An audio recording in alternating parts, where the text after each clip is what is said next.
Hello crafty friends, it's Shana from ShanoukiArt. Welcome to episode 4 of Art Journal August. Today we're going to need a magazine for our project. These two are available for free in my local supermarket. Hopefully you have something similar available in your local area for free. If not, you can get magazines from charity shops or second-hand stores for really cheap. Or perhaps you have one stashed away that you purchased a while back. If you don't have a magazine, you can also use scrap paper for this project. We're going to do some paper weaving. I really love doing paper weaving because it creates really interesting and dimensional backgrounds. And it can be used in other ways too. So I'm going through my magazine and pulling out some colors that I like. I'm going for blues and greens. So I'm finding pages that have those colors through them. It doesn't matter if there is writing. You can choose even just pictures. It could be a print. I'm going more for the plainer colors and I'm going for colors that are on the cooler spectrum. I'm also going to choose a few with just writing on so we can mix it up a little bit. This you can do in any way you like and pick any colors and designs you choose.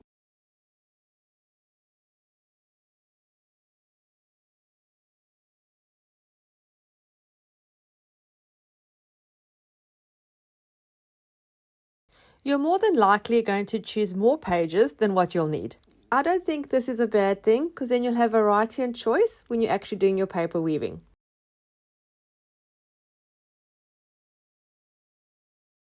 And as you can see, this is actually like a food magazine that has recipes. You only need bits with color, so it doesn't actually matter what the magazine is for. You really can use anything.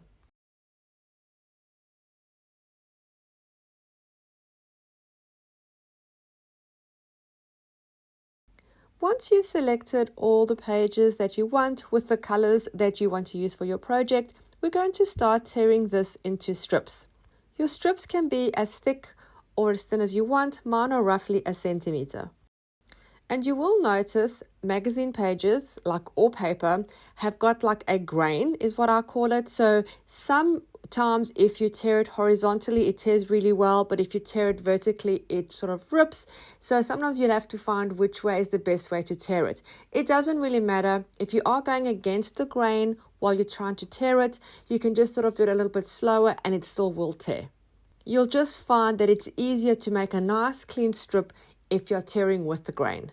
That part is not really important for this project. I just wanted to share with you my findings on tearing magazine paper. I'm going to try and include some words in there. Although you won't be able to read it, it's going to just create an additional feature or some interest. If you don't want to tear your magazine paper, you can cut it with a scissors or a cutter. It all depends how you want the finished look. I like the torn edges. You could also do this paper weaving with maybe some bits of art journaling you've done before. Maybe you've done a masterboard that you have some pieces left over. You can add that in.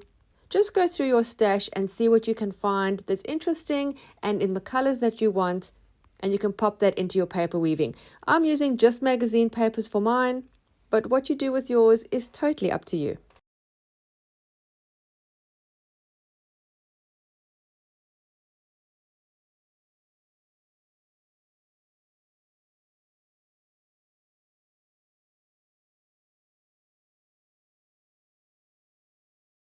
Once we've gathered quite a few strips, we're going to start the paper weaving.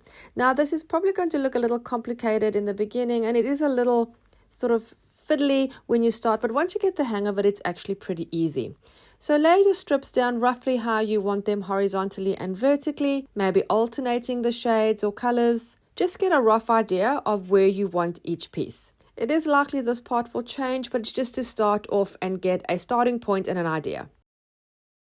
Starting with our vertical piece on the left, which is my dark blue, I'm going to add a little bit of glue. I'm using a glue stick for this. You don't need much more. And I'm adding my first piece and sticking that on the top of my blue vertical piece. My second piece is going to be stuck underneath, and then the next one on top, so on and so forth. You're going to alternate top, bottom, until you have filled that entire vertical strip. Try not to overlap your strips at this point. It'll make weaving later difficult. So either have the strips just touching, or even if they have a slight gap, is also fine.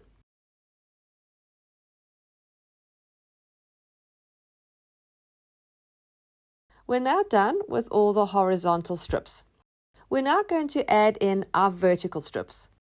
Alternating the horizontal strips, we're going to slip our next strip underneath in between that.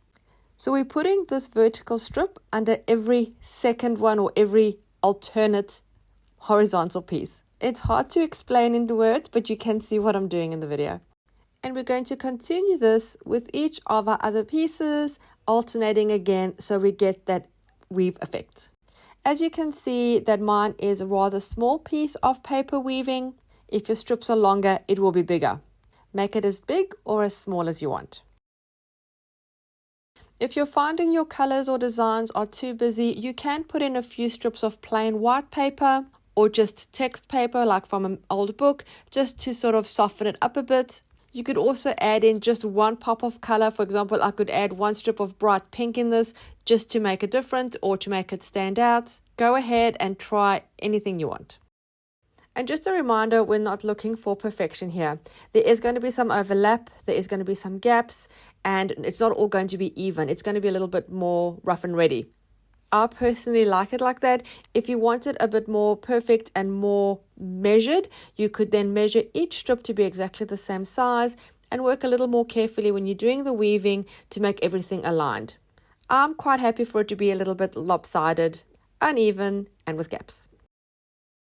Once you're happy with your vertical strips, we're going to just secure those down with some glue. Otherwise, when we lift this up, everything will just come apart. So again, just using a glue stick, I'm going to apply it at the top sections of each strip just to hold everything in place.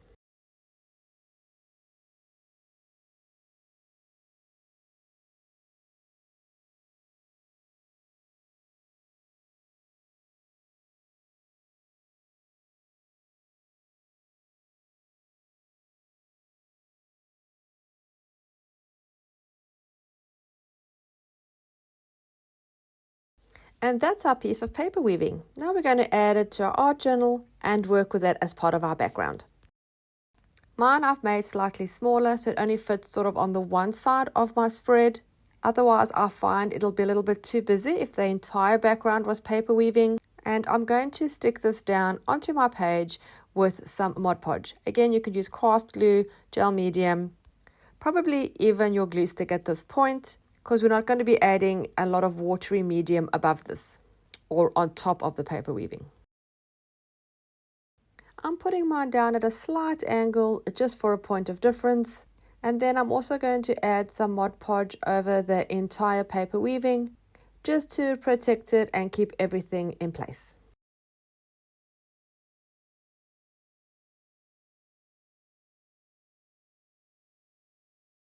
I'm going to dry that really well, and then I'm going to trim off all the excess. I'm just using a ruler and tearing that. You can leave some or you can trim it all. It depends the look you're going for in your art journal. I am leaving some spilling over in the bottom left. I quite like things peeping out through the journal once you close it with things hanging off the page. That's a personal preference. And then I'm just going across the edge and just making sure all the little corners and bits are stuck down well so that nothing comes loose over time. And you'll notice in the top left hand corner there is a white area because I put my weaving at an angle. I'm just going to stick down a dark blue piece of magazine paper to cover that up.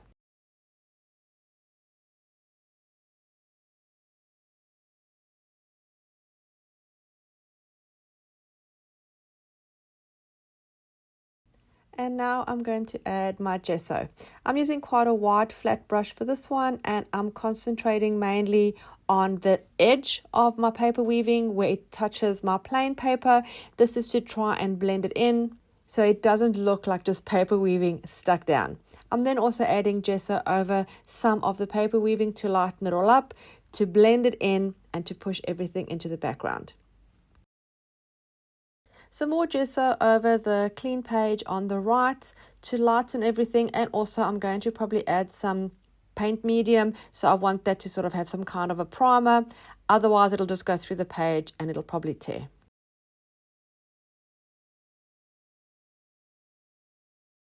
I'm using a piece of cheesecloth as part of the background behind my focal point.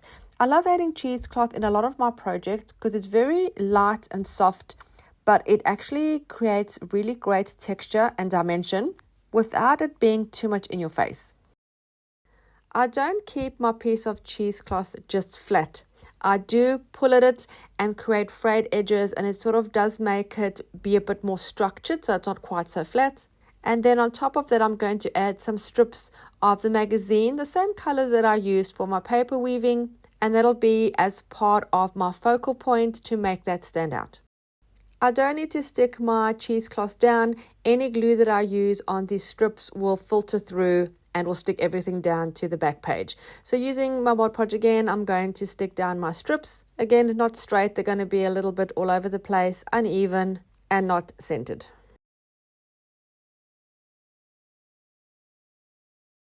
I'm using a black heart die cut as my focal point. It creates great contrast because it's very bold, but it's still a bit more plain, so it balances out the busyness of the paper weaving on the left.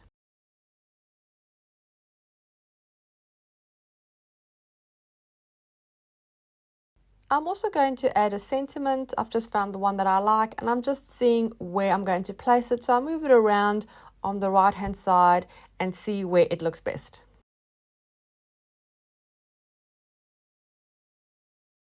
I've picked a bit of a longer one, so I'm cutting it in half. And although this is a sticker, I am going to add some adhesive behind it just to make sure it sticks down well onto the gesso.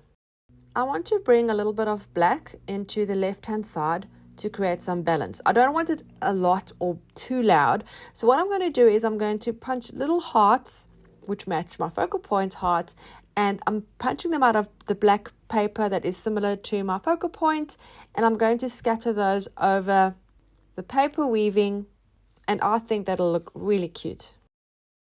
Now you don't have to have a heart punch for this or any shape punch. Even if you've just got a hole punch that makes little circles, you can do the same with that. You could also cut small circles by hand or even any other shape.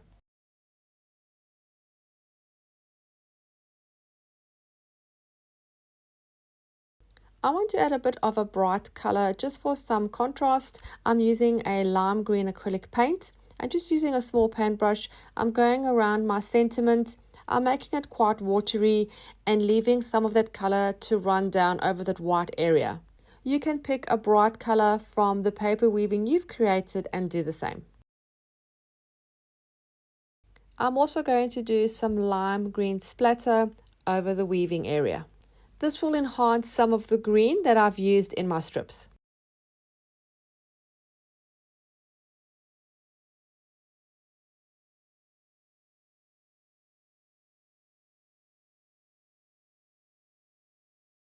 I'm going to dry everything really well, and then I'm going to stick down my little black hearts. I'm just using a little drop of glue, or Mod Podge in my case, and just putting a little drop on the area where I want it, and then just popping the little heart on top.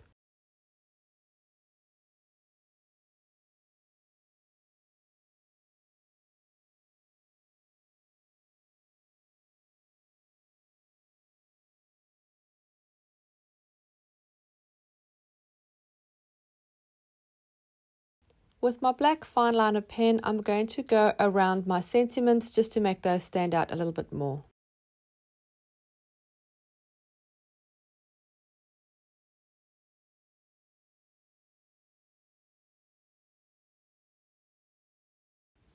And just to add a little bit of definition to my black heart focal point, I've got my white acrylic marker pen, and I'm going just around the edge of the heart.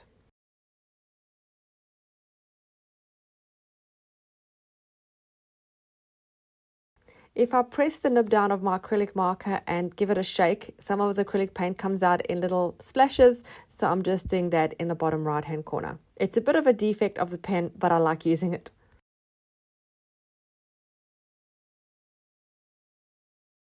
And because I like the look of that so much, I'm going to add some more white splatter over the paper weaving area. This time I'm going to use my watered down white acrylic paint and a paintbrush, because the amount of splatter I can get out of the faulty pen is not sufficient.